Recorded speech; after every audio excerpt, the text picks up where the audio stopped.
而喺平安夜，全港多處地方都有慶祝嘅活動。警方估計超過30萬人喺維港兩岸歡度平安夜。余安琪去睇過。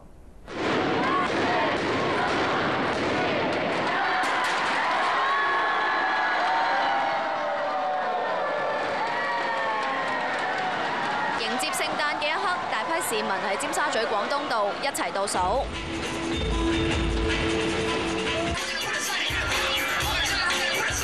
好開心啊！好興奮啊！希望今年聖誕過開開心心，可以同自己中意嘅一齊過啦。歌舞表演加上煙火效果，將廣東道嘅氣氛推向高峰。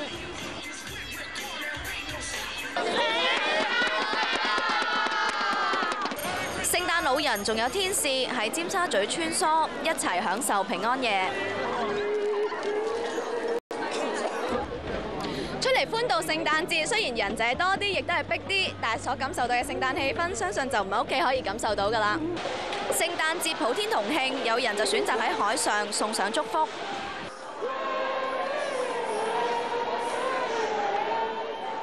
尖沙咀人頭湧湧，警方在場維持秩序，控制人流。除咗喺九龍區、中環蘭桂坊一帶，亦都逼滿人。